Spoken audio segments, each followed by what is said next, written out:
أعوذ بالله من الشيطان الرجيم بسم الله الرحمن الرحيم الحمد لله رب العالمين وأفضل الصلاة وأتم التسليم على سيدنا محمد وعلى آله وصحبه أجمعين ورضي الله تعالى عن السادة التابعين وعلماء العاملين وأئمة الأربعة المجتهدين ومقلديهم إلى يوم الدين. السلام عليكم ورحمة الله وبركاته. Alhamdulillah.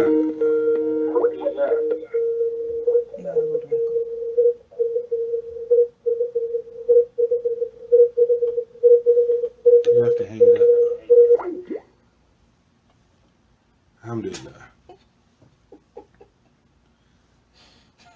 Excuse me for our technical difficulties, who come in the form of my wife, Saeed, Habs Barakat. It's a technical difficulty. Alhamdulillah. This is Notice a Man Radio, Half Your Deen show, with myself, Imam Naeem Abdullah, and my wife, Miss Technical Difficulty. Habs Barakat. What's your name? Don't roll your eyes in the camera. What's your name?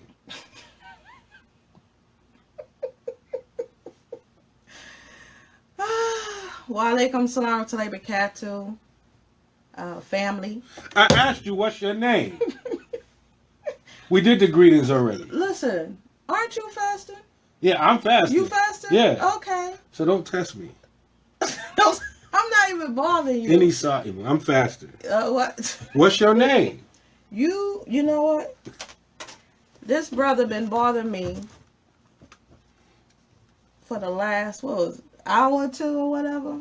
He's starting with me, y'all. Make dua. No, you started with me. No, I didn't start with you. Y'all sisters always trying to play the victim. No. No, he started with me. No, you started. You starting with me. I'm the victim in this situation.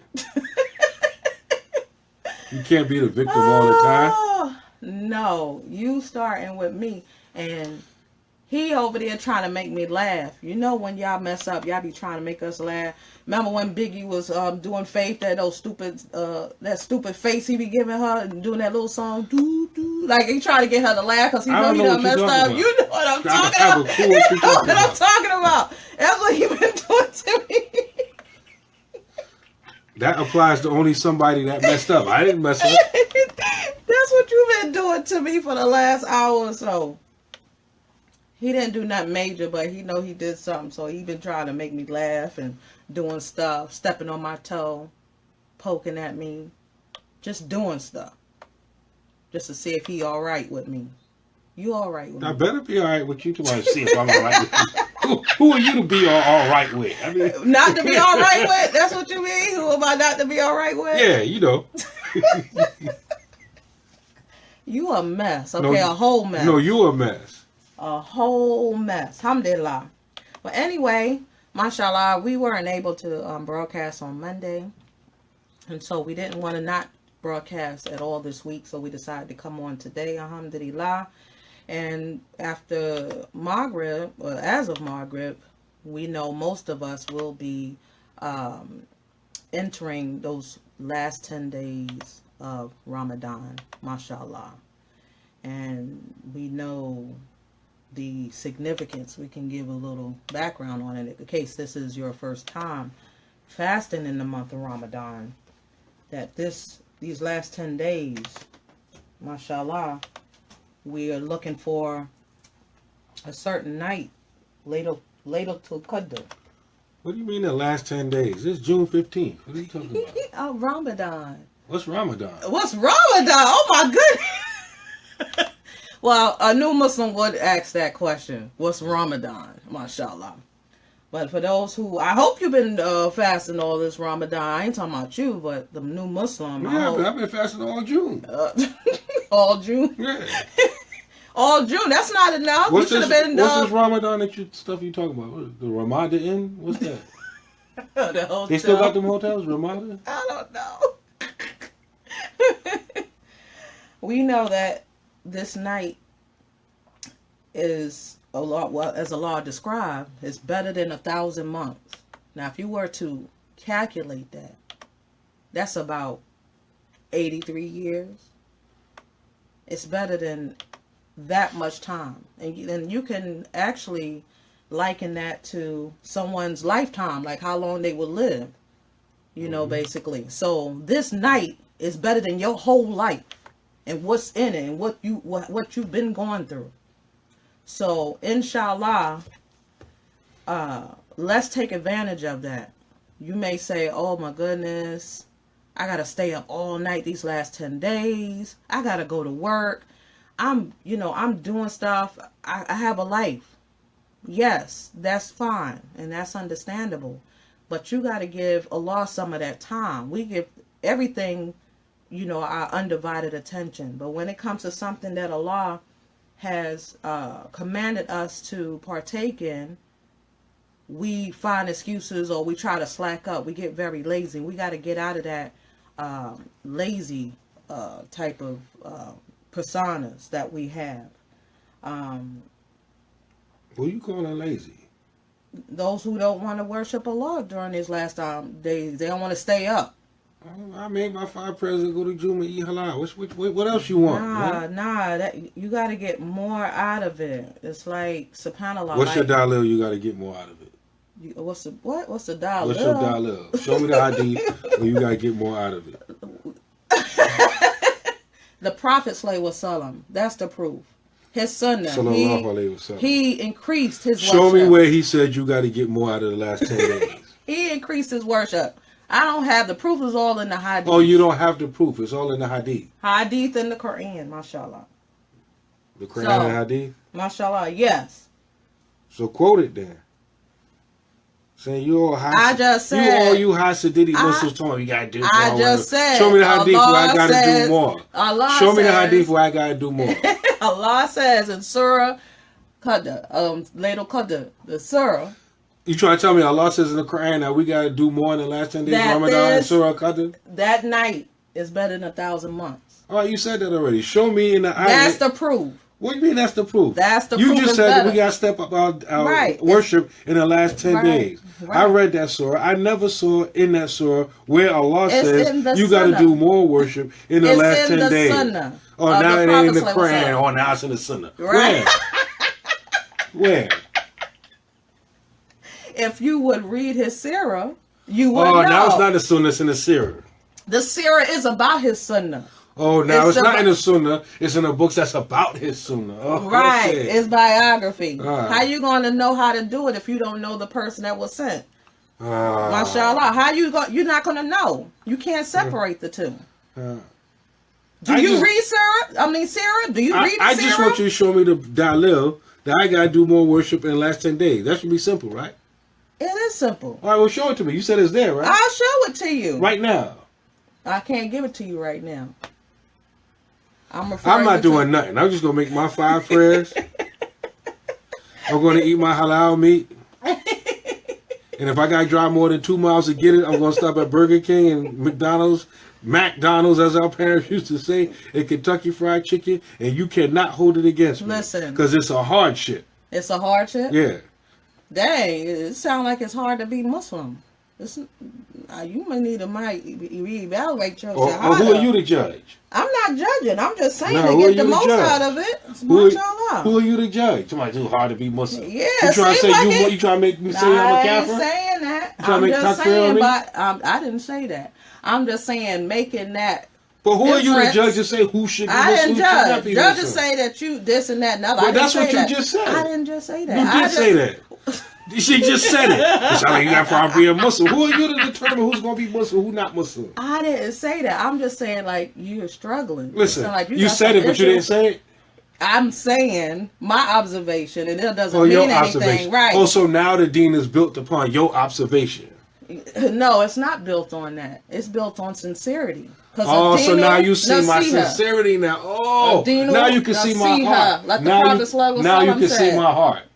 Listen, it's about sincerity. I don't know what's in your heart. I can advise. But you're the one who said, "Look, like you can't be Muslim." Right, but I'm advising because you can see in my heart. I can't see anything. I can see the outward. Your outward actions. You know what? Y'all Muslims kill me, man. That's what we supposed to do. I ain't coming to masjid no more. That's what Nah, you just offended me. I offended you. You offended me. Offended you? You said I was a kafir. You said I was supposed to be a Muslim. You just twisted everything I said. And that's exactly what people do. Oh, goodness gracious. Don't say nothing. I got technical difficulties. Until you get halal. Yeah. All right, let me go back to these comments. Because you a mess. I love the laugh. Alhamdulillah. We need to see more Muslims who are married have this banter with each other. MashaAllah. Question. Concerning the night of power, we understand that good things you do that night will be rewarded like 1,000 months. But does that include the bad deeds being increased by that much as well? You know what? You always with them questions. You Hasid Ali. No, I don't know. Listen, why would the person go into that with that knowing that they're sinning on a night that is so great? But who are you to judge? Why would they go into? Who you think you are? You know what? We supposed to enjoy the right and forbidden wrong. The purpose of being no, Muslim you judging me. You're not enjoying the right, forbidden, and wrong. The purpose of being Muslim, enjoying the right, forbidden, and wrong is only for like people like the Prophet Muhammad. Peace and blessings be upon him. So that is a lie. Anyway, now you calling me a liar? Yeah, you lying. What's your proof that I'm lying? You told me something was in the Quran, then it went from the Quran, it went to the Sunnah, then it skipped from the Sunnah, now it's in the Sirah. If I showed you, would you take it? Oh, that's the answer I would like to know. If I showed you exactly where it was, would you take it and be like, you know what? All right, that's fine. If I deem that it makes sense, then may I take it? Yeah. Deem? Yeah. Who are you talking about? If you deem? If Allah and His Messenger said it, that's it. You ain't got no say in the matter. Aren't you a rapper? That's right. MC Hobbs.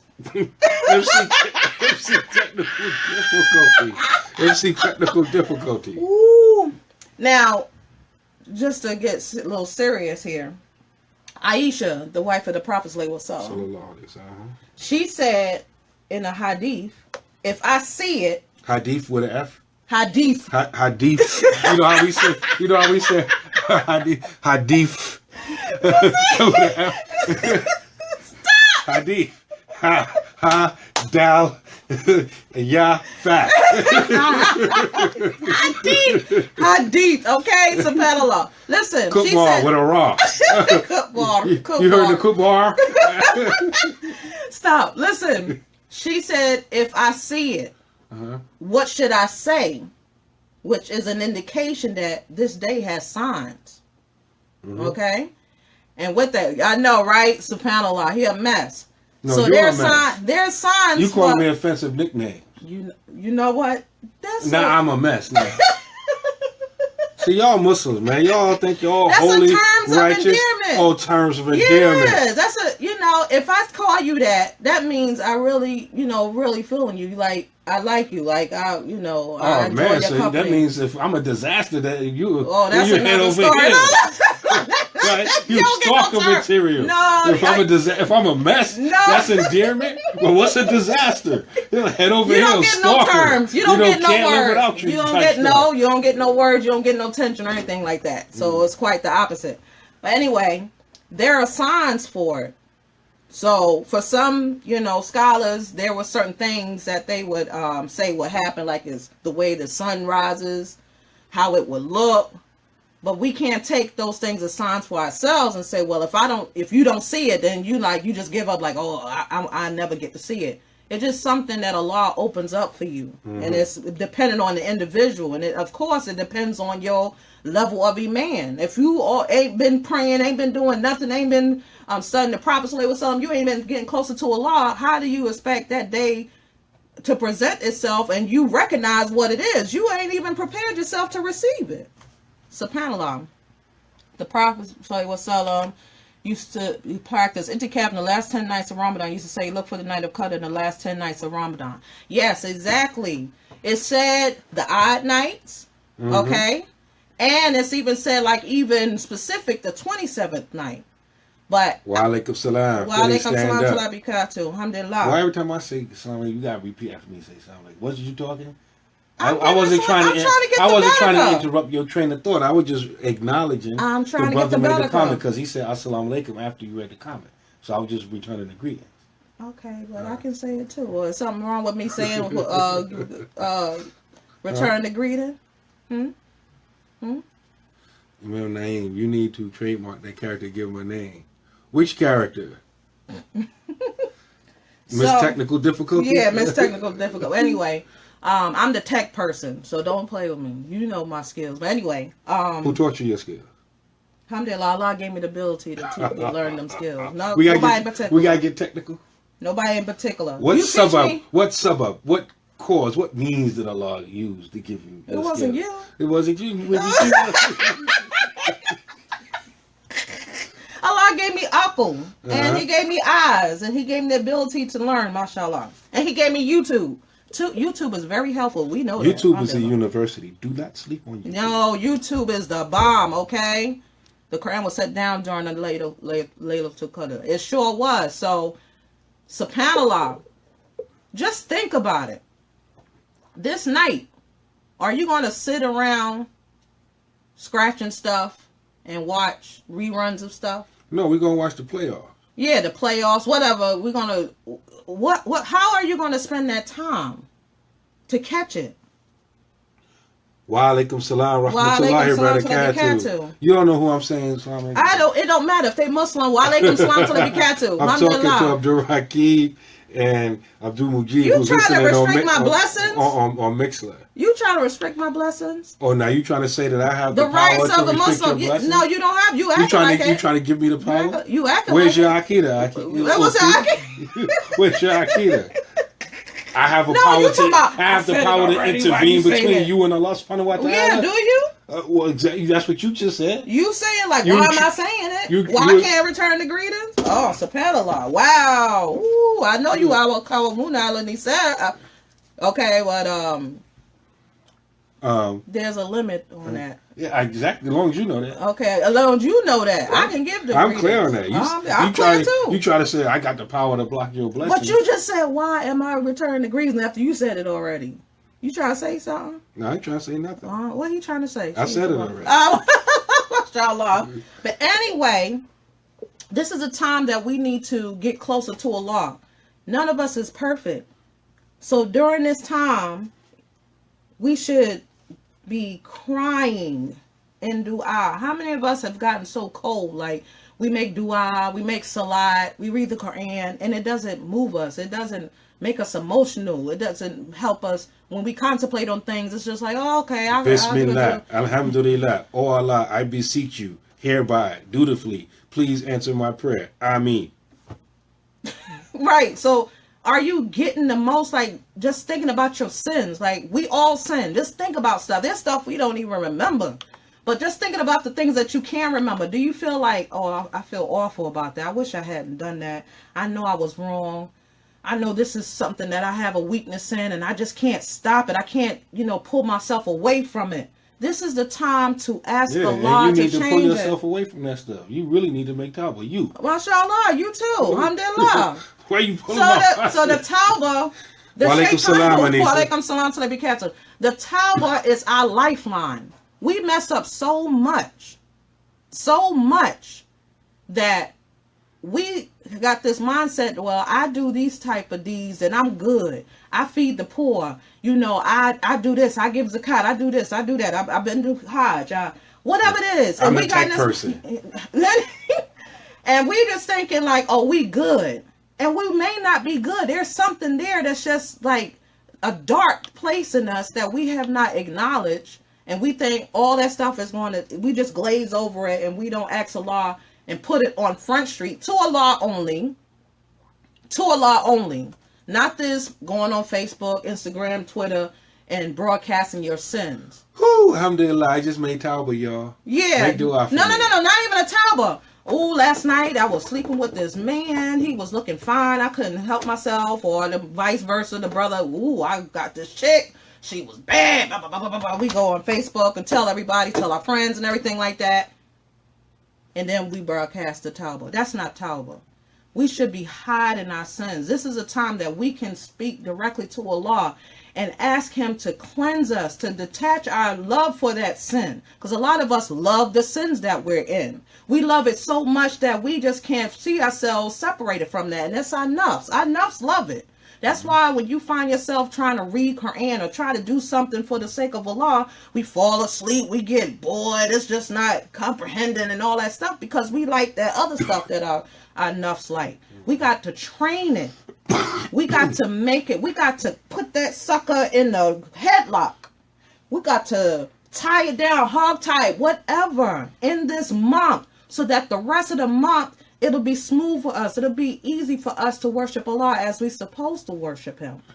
And speaking of these last 10 nights, wherein the majority of the ulama say lies the night of power, you have to understand that there are many, many, many different opinions on exactly when the night of power is. Some say, as we mentioned, it's within the last 10 nights. Some scholars say it's not even restricted to the last 10 nights. It's the whole month. Some of the scholars say that it's most likely on the even nights. But some of the scholars say otherwise. Now, this is a deep thing that you have to think about. If we're following the sunnah, right, everybody's not going to be on the same day. Right. Now, I'm talking about sunnah. Emphasis on the word sunnah, what the Prophet sallallahu alaihi wasallam did or approved of, said or approved of. I'm not talking about permissibility or impermissibility. I'm strictly restricting to what I'm about to say to sunnah. Now, if you're going about talking about sunnah, everybody's not going to be on the same day, because everybody's going to be beginning and ending their month based upon a sighting or acting based upon the lack thereof a sighting. Right. So everybody's not going to be on the same day. But the night of power is the night of power. Right. So you could be, for example, wherever you are, we're in Pittsburgh. Tonight would be the 20th night, right? Right, for us here, yes. Right? Let's pretend it's the 27th night. Okay. Right? Where most scholars say it would be, right?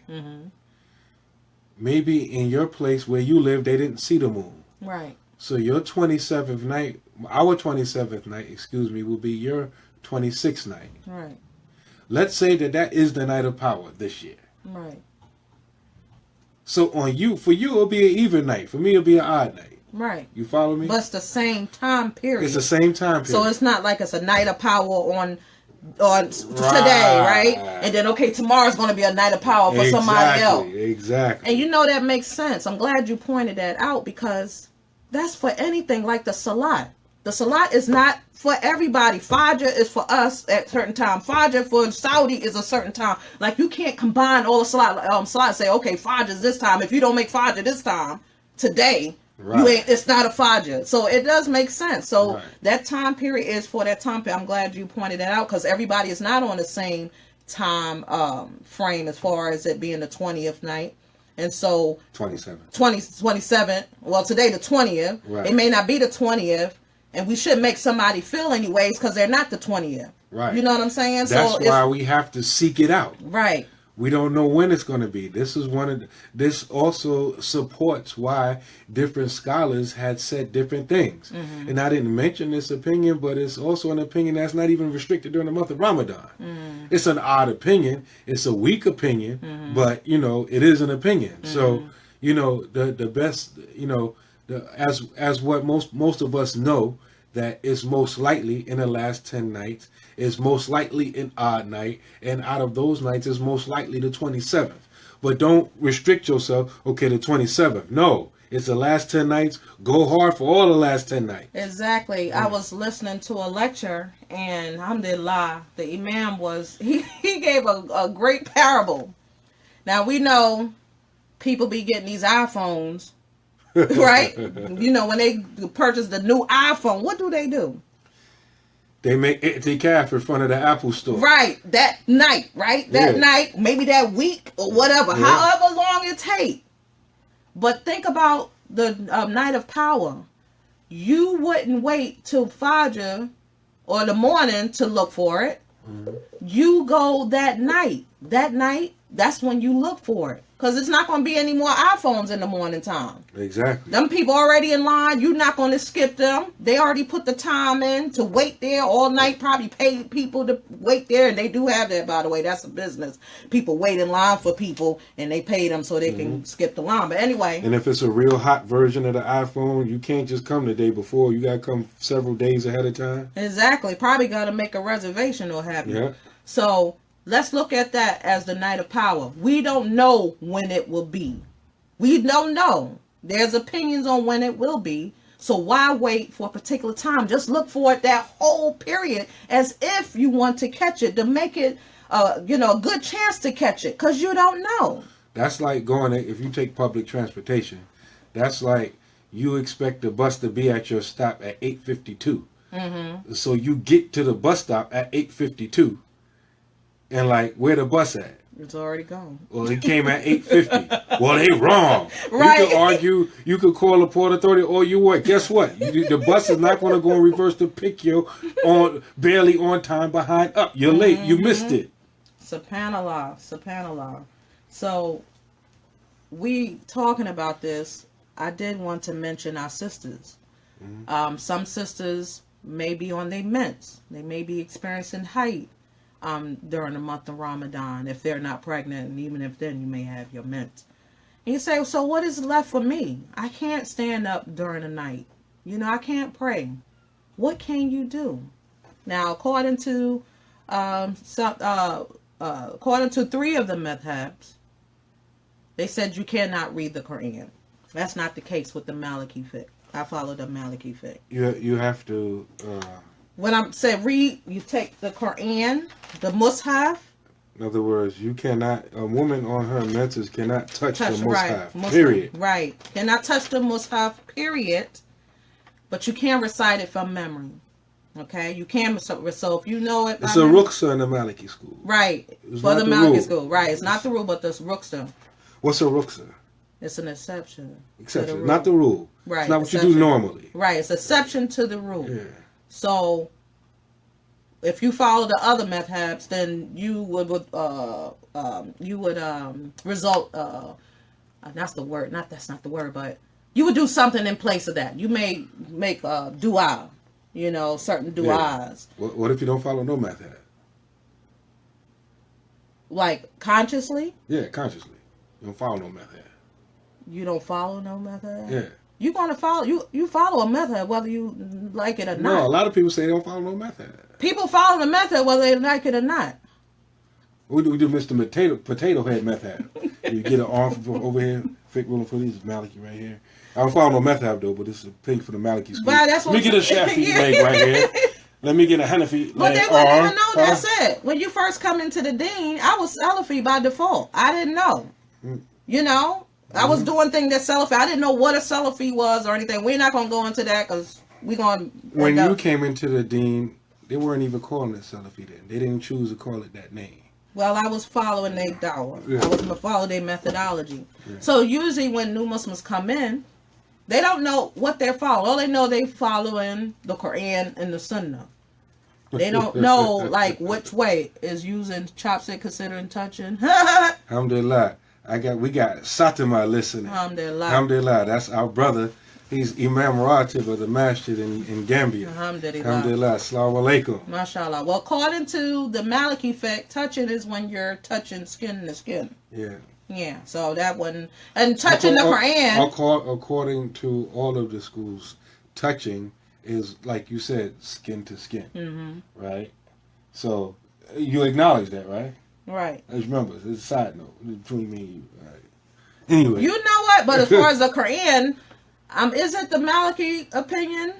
But even if it's like the Quran is on something and you move it, say it's in some kind of cover or anything, and you touch that thing, like you can't even do that. No. Right. Right? Okay, mashallah.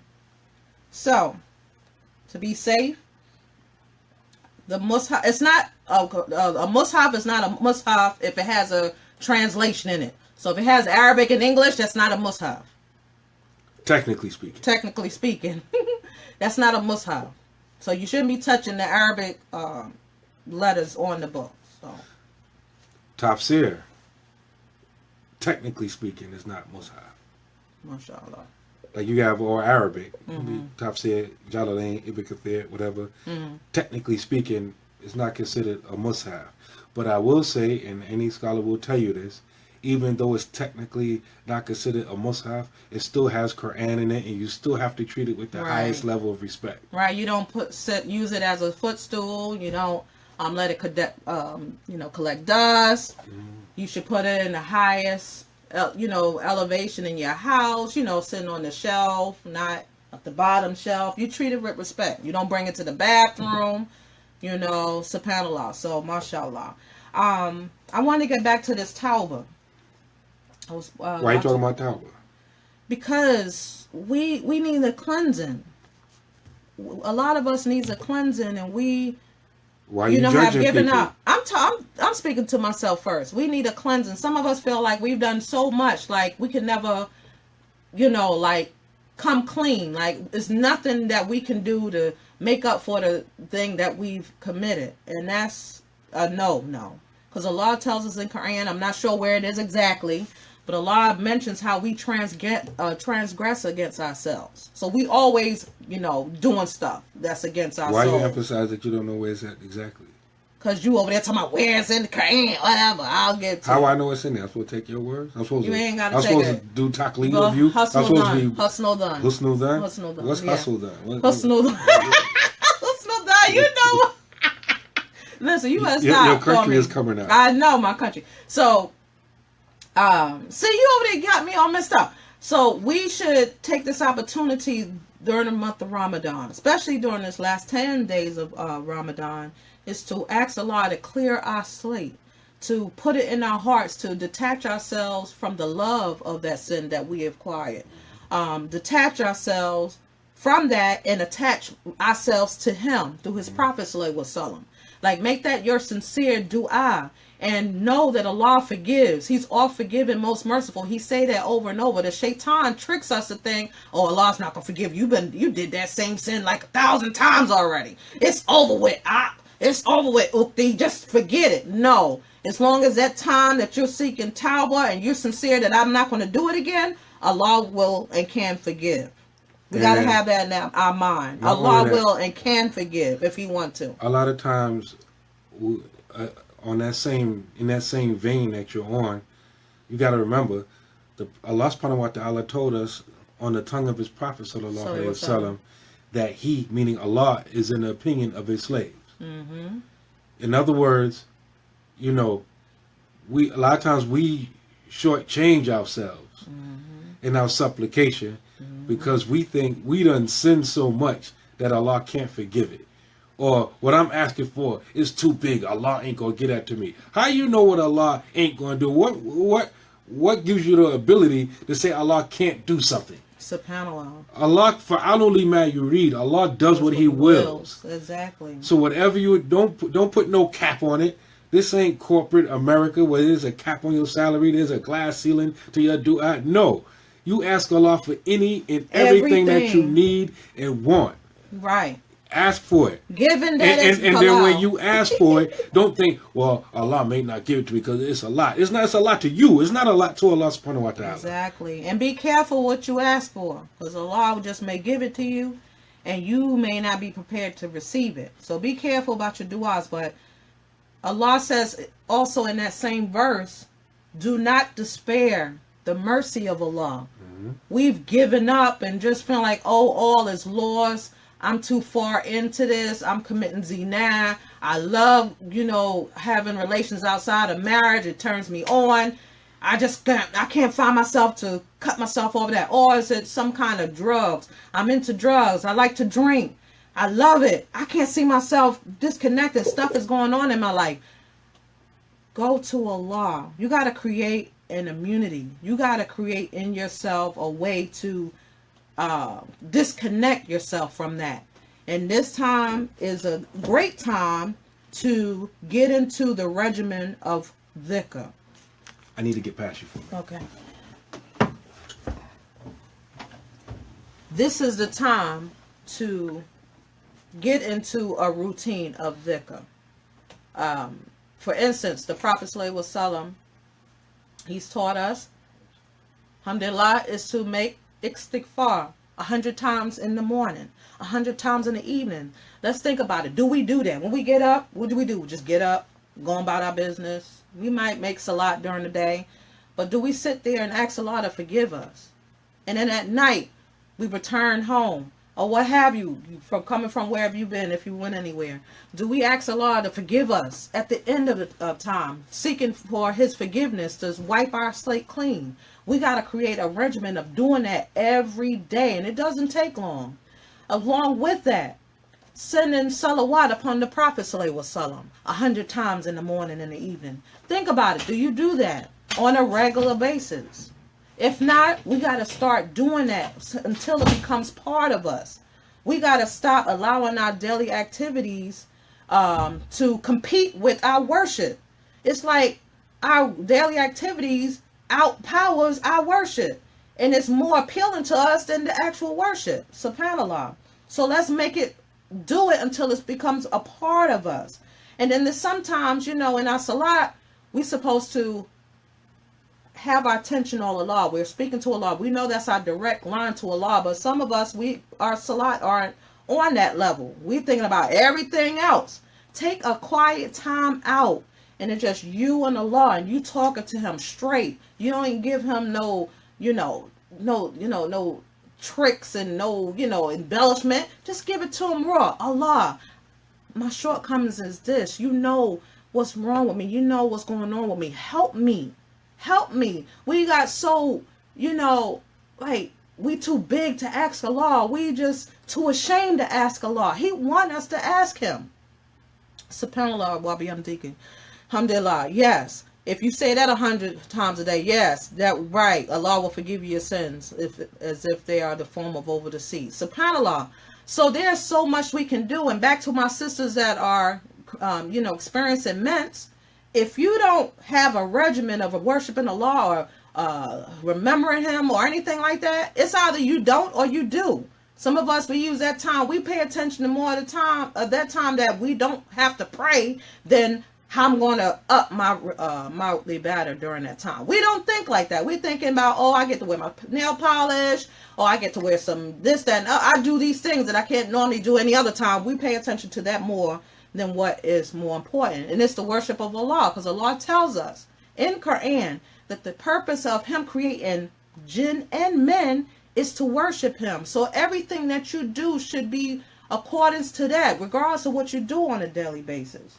And it's all about your intention. If your intention is to get upright, to be righteous, then do that.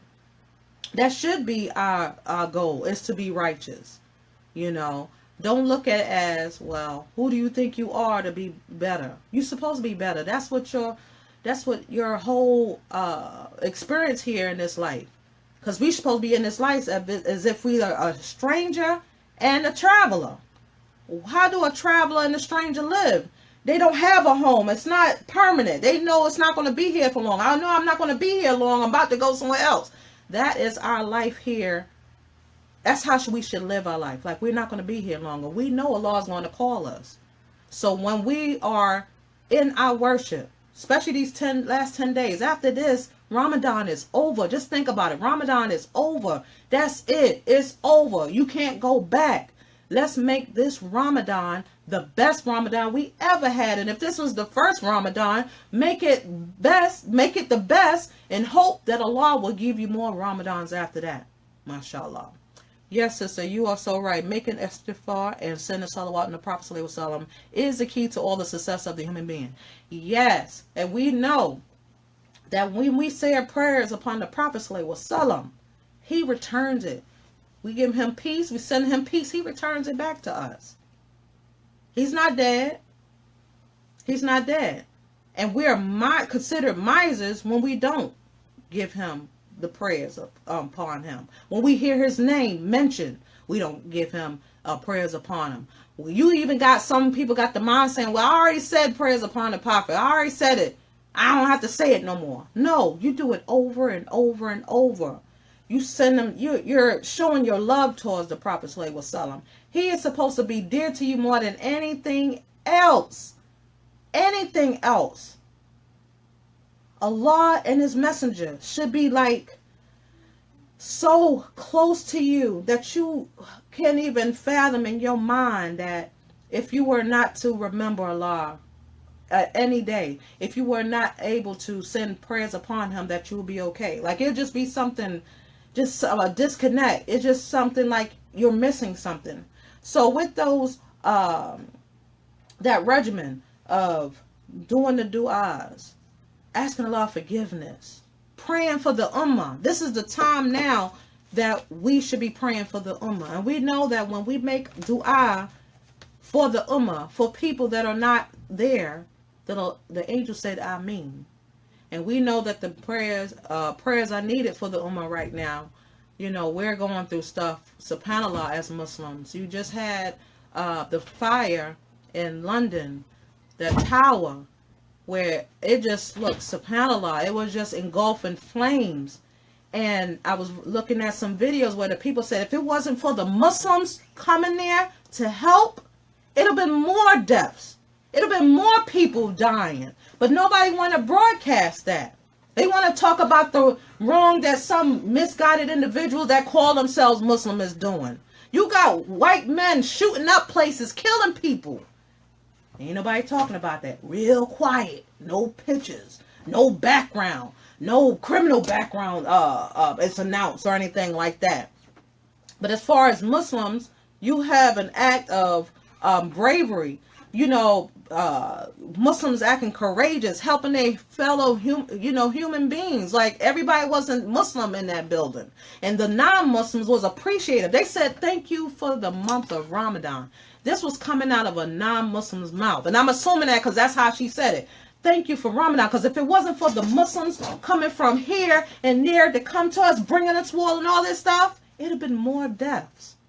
So don't look at yourself as being insignificant in this world. That the prayers that you make, that the conversations that you have with Allah, it's insignificant. Allah is listening. He's all aware. He just wants us to call to him. And if I'm not mistaken, he said that I will destroy you and replace you with a people that will call on to me. So by you restricting your du'as, you're restricting yourself. And you're restricting yourself from the mercy of Allah. And we are in need of it, mashallah. So you ready to come back over here? I'm having a good time. You're a mess, mashallah. I'm a mess? No, that's a terms of endearment. Mashallah. Here. So I just want us to get the benefit of these days. Don't take it for granted. Like some of us, we just like, oh, I'm losing sleep. So what? We're going to be sleeping soon or later. And we ain't going to be able to wake up. Mixler, you got sound now? Let me know, inshallah. Oh, you cut your thing on? Yeah. And they couldn't hear me? Is your mic? Your mic not on. That's why there was no sound. Oh, subhanAllah. See? So, mashallah. So, let's take this time out to be engrossed in ibadah. Okay, you say, I got to go to work. Take time out to make the Tawri prayer. Sorry about that. You know, miss technical difficulties. Is no, that was you. Anyway, you got it. Let's take the time out to make the tahajjud prayer. Looking out for Laylatul Qadr. Let's take the time out with the hopes. Did you explain the difference between tahajjud and tarawih? Tahajjud and tarawih? Mm-hmm. No. It's important that because a lot of people, they get them mixed up. Tahajjud and Qiyamul Layl are like synonyms. Okay, they're the same. Qiyamul Layl is just praying at night. It's general term, right? Tahajjud is the night prayers that you do any time of the year, including Ramadan. Right. According to the Masnoon or the Sunnah we reports that we get, that you don't do more than 8. That's not including witr and tahajjud. I mean witr and Shafi witr. Tarawih are night prayers which are done only in the month of Ramadan. Right. Right? Mm-hmm. There's no bottom limit and there's no upper limit on how many rakats you could do. Even though the Prophet sallallahu alaihi wasallam and the Sahaba, they did 20. Mm-hmm. Right? Mm-hmm. But that doesn't mean you have to do 20. Mm-hmm. That doesn't mean you have to stop at 20. But Mm-hmm. they did 20. Right.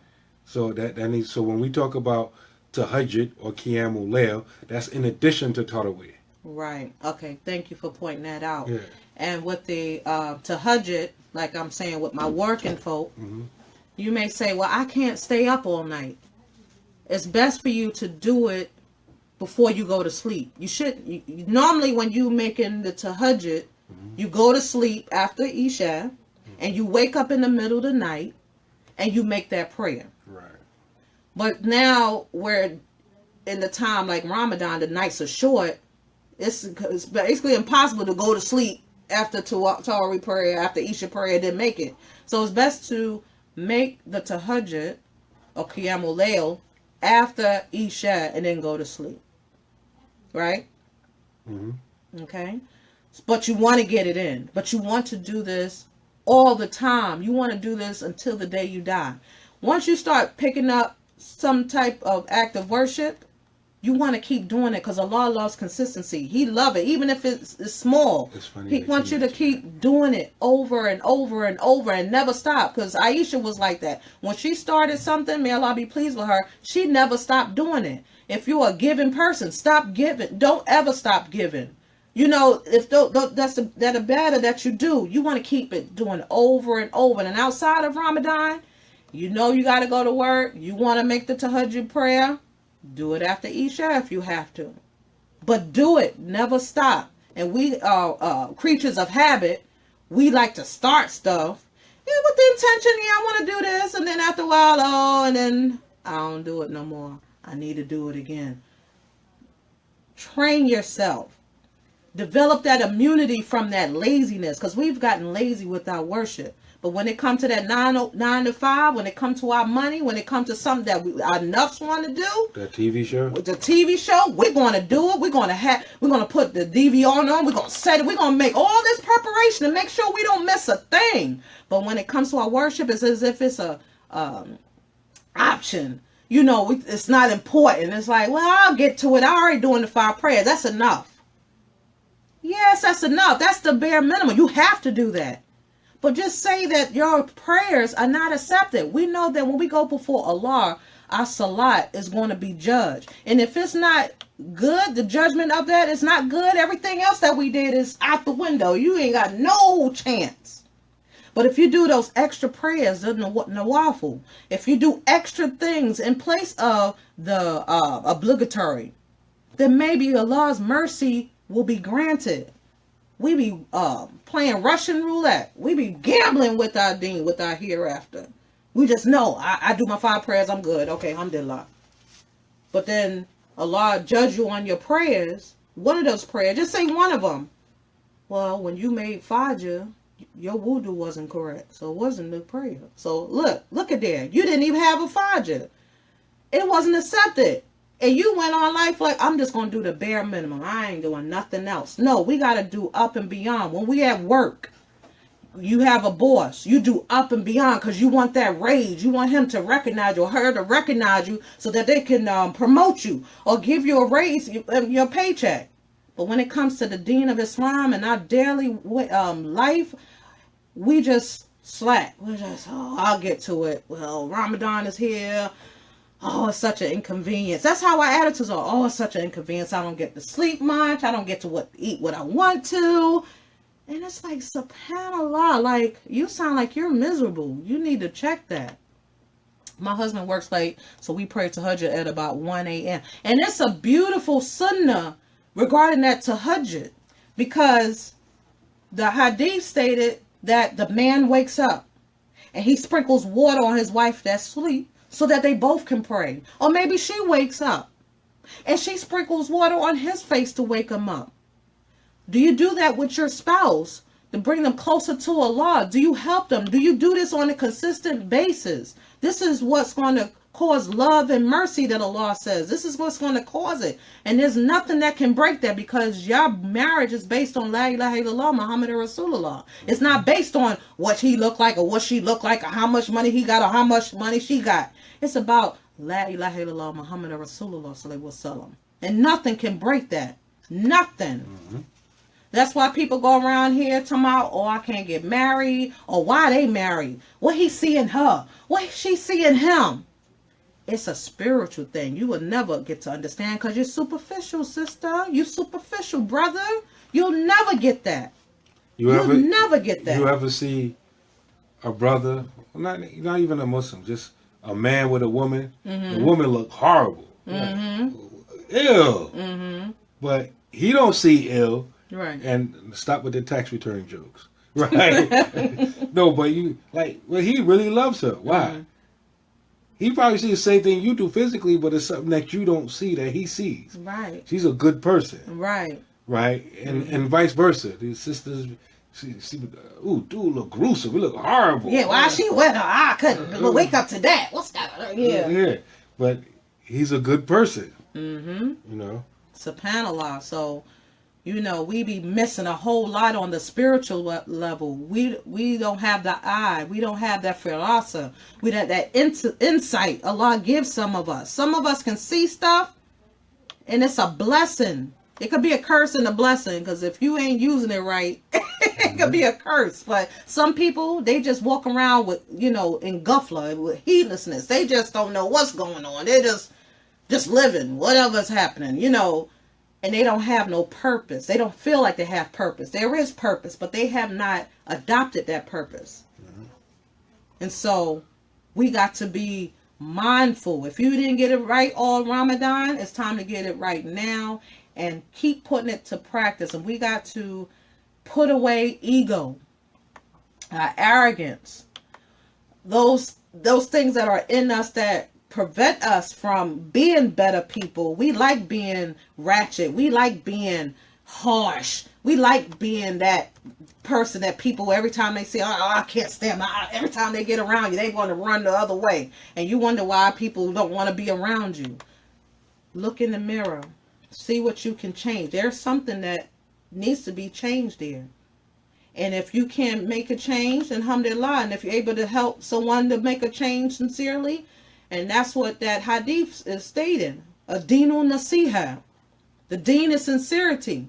Allah state to whom? They was asked to whom? First it was Allah, right? Mm-hmm. And to his book, right? Right? Mm-hmm. And then it goes down to the Muslims and to the common folk. What is that nasiha? What is that sincerity? Loving for your sister what you love for yourself. Being kind for the common folk. Wanting good for them so that they can come into this fold of this land. We got this warped understanding about this deen that it's only about the Muslims. We forget that the Prophet ﷺ lived among the kuffar, the Christians and Jews. He didn't kick them out in Medina. They lived together in harmony, allowing them to worship however they want to worship. As long as they didn't fight against us or anything like that, it was cool. We got this warped understanding here. Oh, them kafirs. But you were a kafir once upon a time. You was a kafir once upon a time. You was a dirty kafir, like you was called other people. You was a dirty kafir at one time. So we got to have that compassion. And we got to have this sense of humanity. A lot of us have lost that. And we got so egotistic and arrogant, like we know our place with our Lord once we live here. We got to get out of that. That's not the deen of Islam that the Prophet ﷺ brought. But we're going to wind it. Let me see what time it is. Oh, okay. We got a little time. But the purpose of this show is just let's not let this opportunity, these last 10 days, fly by us, and we have not done a thing to help us to be a better person, to be a better Muslim, to be a better sister, to be a better wife, or be a better mother, or be a better father, a better human being, co-worker, whatever your position in this life. Let's not allow this time to escape from us, and we have not done anything that Allah had given us the time to use for that purpose. Don't waste that time, because Allah is going to question us about certain things, and we're going to have no answer for that. He gave us health. He's going to ask us what you did with your health when you was up walking and doing whatever. How do you use that? Did you take care of yourself? Were you eating the right foods? You know, did you exercise? Did you whatever? Your time. How did you spend it? Why was you going to the masjid? Why weren't you making prayers when you could have been making prayers? Why weren't you spending time to talk about this beautiful deen? Why weren't you making this life better for others as well as yourselves? Like I was with my class, this is class with the sisters that I hold on Sundays. We were talking about our relationship with our neighbors. How your neighbors should be free from your fitna. Your neighbors, it's a sin that your neighbors have a problem with you being there as a neighbor. How many of us do not respect our neighbors, check up on our neighbors, making sure they're all right? I don't care what they think. You should care what you think, because the Prophet ﷺ cared what he think about his neighbors. And you should give them gifts. Like during this time of month of Ramadan, this will be a perfect time to send someone a gift. You know, best the one closest to you. Just something nice. It ain't got to be nothing extravagant. Just to show them that, hey, you're my neighbor. I want to make sure that you're okay. I want to make sure that I'm not disturbing you. If I'm praying my Quran too loud, you know, I hope it's not disturbing. Like, you need to be mindful of that. We got this understanding that I'm doing me and I don't care what nobody else cares. That's not the deen that the Prophet ﷺ brought. That's not the deen. So we got to reevaluate. We have to get back into the seerah of the Prophet ﷺ. See, some of us don't know how to act because we don't even know the person who we supposed to follow. We don't even know him, which is Prophet Muhammad ﷺ. We have no clue. So we just sniffing and scratching as we go. And then when somebody tell us anything, we get defensive because we really don't know. We just going off our nuffs and what we think and how we feel and how it sits well with me or not sit well with me. That's how we act. And that's not the deen of Islam, because Allah and his messenger, ﷺ, Allah says about the Prophet and himself that no one has a say in the matter when it comes to this deen. You don't have no say. You ain't got no opinions. If the Allah and his messenger, ﷺ, said X, Y, Z, who are you to do otherwise or go against that? Who are you? That's just like the shaitan when he was Iblis. He, with his big kahuna, is going to tell Allah, who Allah told to bow down to Adam. He going to come back with the rebuttal. I'm better than him. I'm created out of fire. As if Allah don't know how he created his creation. You see how smart and stupid he was at the same time? He gonna tell Allah what he did and tell him how he's better when he had no say in that of how he was created, nor Adam. Yet Allah gave him this status, Adam, and told him to bow down to him, not in worship, but in reverence to, pay, heed to this creation that I made. So some of us act like that, like we don't want to bow down. You better bow down now before it's too late. What you got to say, Habibi? Ameen. What you want to add? Alhamdulillah. Alhamdulillah. Alhamdulillah. MashaAllah. So let's be better with one another. Some of us, we are disconnected from our families. Let's reconnect with our families. Reconnect with your masjid wherever you are. Mm-hmm. I've been thinking about this for the last few days, and I'm pretty sure any one of you that have been Muslim for any length of time, I think we all will agree that the Muslims spiritually are not in a good place. I mean, maybe this individual there, that individual there, but I mean collectively. And let me know if you agree or disagree, especially if you've been around at least 15 years, 20 years, and plus. I think, and like I said, I've been thinking about this for a minute. For whatever reason, Muslims are going through whatever they're going through, and they're having these spiritual problems. But I think it's safe to say that the more disconnected or spiritual problems that the Muslims are having is consistent with their disconnect from the houses of Allah, from the masjid. Now, follow me. I'm not saying that the Muslims are having spiritual problems because they're not connected to the masjid. It may be the case. I'm not saying it is or it's not. But I'm saying it is consistent with it. In other words, the Muslims' spiritual crisis, the Muslims having these spiritual issues is relative to and consistent with our connection to the masjid.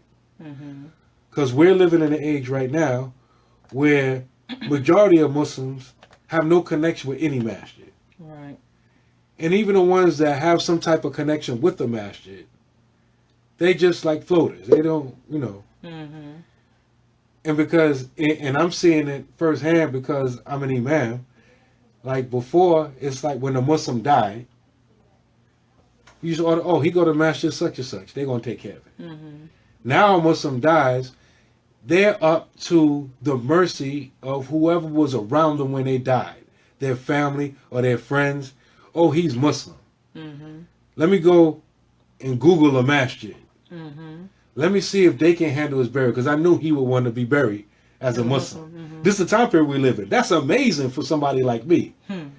Like your non-Muslim family got to do a random search to find a masjid to bury you because you were disconnected with the Muslim community. And that's common now. Yeah. SubhanAllah. Woo. And so, well, I'm saying this to say that we're in the masjids now, even those of us who are disconnected from the masjid, because it's Ramadan, and a lot of us, we real pragmatic. Okay, that masjid, we have in our minds iftar schedules. Okay, that masjid, they do their iftars only on weekends. I like their food the best, but they only do it on the weekends. So I'm going to be eating food, I'm going to be eating dinner over there, on the weekends. That masjid, I don't really like them too much. I ain't really feeling them more like that. But they got iftars every day of the week. So I'm going to be going over there, Monday through Friday. Oh, and I heard they have a special iftar on Wednesday. So I'm going to go to their iftar on Wednesday. So in our mind, food has brought us back to the masjid. Curry, fried chicken, dates, watermelon, that has brought us back to the masjid. That's the reality. And we like to say, oh, the Ramadan Muslims, I'm not even going there, right? But for whatever reason, food has brought us to the masjid. Oh, I ain't got to cook. I ain't got to spend no money. I ain't got to do grocery shopping because the masjid going to do it. Alhamdulillah, Allah brought you back to the masjid by means of that. Now, you're back at the masjid. You praying Maghrib at the masjid. That's a proof, if this is you, that's a proof that you can pray at least one prayer in the masjid every day because you've been doing it during Ramadan. Sometimes, if you a little bit more stronger, you ain't going to eat and run. You say, oh, I might as well just do the brothers a favor. Let me do Allah a favor by praying Isha in the masjid. SubhanAllah. So I'm here anyway. Yeah. I'm not getting a favor. I'm doing you all a favor. And Allah, you too. Yeah, I'm trying to hook you up. Right? So I'm going to be in the masjid for Isha. Right? So a lot of you have been making 2 prayers in the masjid. Every day, almost every day during the month of Ramadan. Let me school you. One of the hadith I learned from my teacher, Imam Siraj, he said, the most beloved places to Allah are the masjid. Ahabu bilad ilallah masajiduha. The most beloved of places to Allah are the masjids. Wa abghadu bilad aswakuha. And the most despised places to Allah are the marketplaces, right? There's some wisdom in that, right? The masjids are places of barakah. We're like, well, look at the masjid's raggedy or the masjid's empty. They got all these marble floors and chandeliers, but nobody goes there. right? You got every masjid you go to. If you go there long enough, you're gonna have a complaint about it. Right. But the point is, Allah's name is mentioned in there. Salat is being made there. These things bring about barakah, right? So the masjid is a place of barakah. And the scholars have broken down like a charging station. You ever been someplace you need to get plugged up? Like you traveling around and you need to plug up your cell phone? Right. Right? That's not a good parable, but you get the point. You plug into the electricity, right? So the man, especially, he goes to make his prayer in the masjid. We don't really see it like this because we don't see it happen. It's not something you can see with your eyes. You could be sabotaging your own family, your own marital affairs, the upbringing of your children by staying away from the masjid.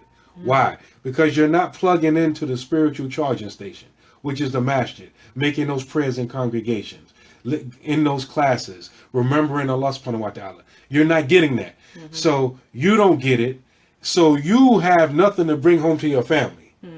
That's the way the scholars look at it. The scholars of the outer and the inner, right? You go to the masjid, you get charged up. You're charged up. You go back to your house, and that energy, that barakah, disseminates to your family, and it helps protect your family, and it gives blessings to your family. But you're disconnected from the masjid. You're not getting, your battery is on 1%.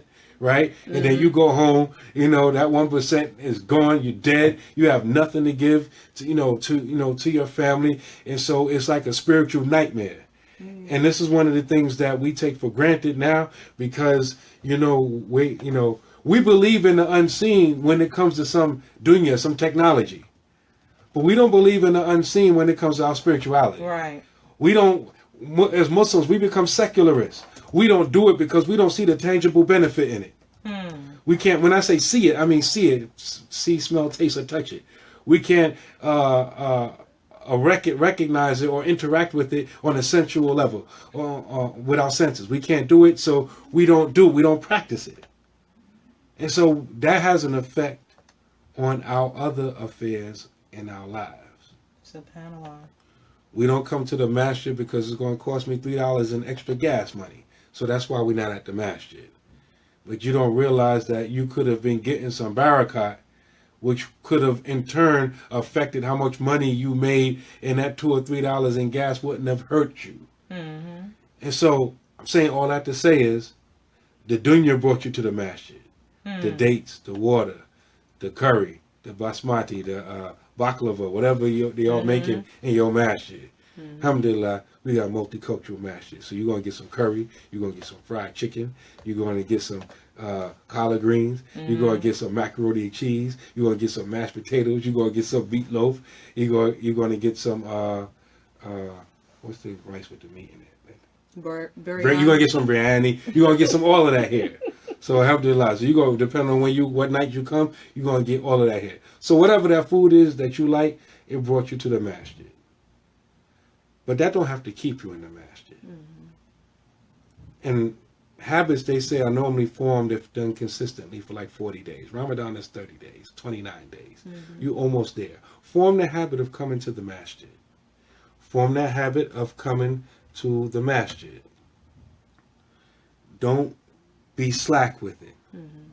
Because, again, then you get the charge that you need, and it's going to filter out through the rest of your life, the rest of your being, and be consistent with it. Another thing that I wanted to say on that note is the Prophet sallallahu alaihi wasallam, he said, "Lan yadkhulul jannata ahadun amalahu," that none of you can enter paradise. You will not enter paradise based upon your actions. They said, "Not even you, O Messenger of Allah," and he said, "No, not even me." He said, "Unless Allah gamadani Allahu minha bi rahmati," unless Allah enveloped me in His mercy. And then he went on to say, "Anna ahabal amali ilallahi adwamuhu wa inqal," that the best of actions are those which are done consistently, even if it's only a little. So, alhamdulillah, you can't make 5 prayers at the masjid every day, but you've proven to yourself that you have the ability to make at least 1 prayer every day at the masjid, because you're there for iftar. Mm-hmm. You're there to eat and you're there to pray, even if you run away afterwards. That's a good habit. Mm-hmm. Dunya got you there. Keep doing it after the month of Ramadan. You know, Anas ibn Malik, he narrates a hadith that you can find in Bukhari, where somebody came to the Prophet sallallahu alaihi wasallam and asked for some sadaqah. He asked for some charity. And the Prophet sallallahu alaihi wasallam gave him literally a valley full of sheep. Now, we live in Pittsburgh. It's real easy to visualize a valley. Mm-hmm. There are many, this whole area is a valley. Then there's little sub-valleys in this valley. Mm-hmm. So you can visualize a valley. The Prophet ﷺ gave him a valley full of sheep. You know what that man did? He said, Ya qawmi aslamu. Oh, my people, become Muslim. Because Muhammad, when he gives charity to such an extent that you don't have to worry about poverty ever again after that. Mm-hmm. What I like about this hadith is Anas ibn Malik, the servant of the Prophet ﷺ, he made some comments after that. He said, people come to Islam for many reasons. This is in Bukhari. Mm-hmm. People come to Islam for many reasons. Mm-hmm. But after a while, Allah and His Messenger become more dear to them than anything else. Mm-hmm. I'm making an analogy here. Mm-hmm. People come to the masjid for many reasons. Mm-hmm. Biryani, fried chicken, mashed potatoes, collard greens, dates, water, mm-hmm. watermelon, mm-hmm. water. Mm-hmm. You come to the masjid for many reasons. The ta'am, the food, the iftar brought you to the masjid during the month of Ramadan. Mm-hmm. But at some point, come to the masjid lillah, for the sake of Allah subhanahu wa ta'ala. Okay. Make your salat in the masjid. Start off with just one prayer a day in the masjid and be consistent with that. Mm-hmm. And then let it grow. Mm-hmm. You may go to a small masjid like ours, and a lot of people in our masjid like, wow, we got a small community. Oh, there's a community way smaller than us. Trust me. Mm-hmm. A lot smaller, mm-hmm. right? When you're part of a small community, your himma, it's like, man, I was the only one there for Dua. Or there was only 4 of us here for Maghrib. There was only 5 of us here for Maghrib. Now think about what I just said and keep that in mind. Hmm. You made it your business that you're going to make X prayer in the masjid every day. Mm-hmm. There was somebody else that came to the masjid. They felt bad because they came, nobody was there. But now you made up your mind that I'm going to make this prayer in the masjid every day. Now that person comes to the masjid and finds you there. Mm-hmm. You're both having issues with coming to the masjid, but you made up your mind, I'm going to be there. Mm-hmm. That other person that's weak with coming to the masjid, he finds you there. He found you there. He don't know that you have problems unless you talk to him afterwards. But by him finding you there, he got stronger now. Mm-hmm. Alhamdulillah, there was a brother at the masjid. We was kicking it. I was able to teach him something. He was able to teach me something. Alhamdulillah, you know what? I'm going to be there tomorrow. Mm-hmm. That third brother comes. He finds you two there. Mm-hmm. That's how it builds. That's how it builds. So you know you can make it there. Mm-hmm. Because you was there every day for them dates and that water. So you know logically in your mind that excuse that you was having for not coming is not a good excuse. Mm-hmm. Admit that to Allah subhanahu wa ta'ala, even though He already knows. And make it your intention after this month to keep up the sunnah of praying in the masjid every day. Alhamdulillah. Oh, I now wanted to end off with this. We hadn't mentioned about the Quran. This is the time that we need to connect with the Quran, make it part of us, and not just read it page here, page here. Make goals for yourself if you hadn't already, to say, I'm going to read this many Jews before this time or at this time. Now we know during the last 10 days of the month. So if you are like behind, make a goal for yourself. Challenge yourself and put purpose in it so that you will look forward to it. And I'll assure you that Allah will facilitate that for you. He'll make it easy for you. It may not seem like it's possible, but if you put your mind to it to do just that, know that Allah got you. He hears you. And He will be there for you because He is as what you expect Him to be to you, mashallah. So with that being said, we want to thank everyone for participating. We know it's almost time to break our fast.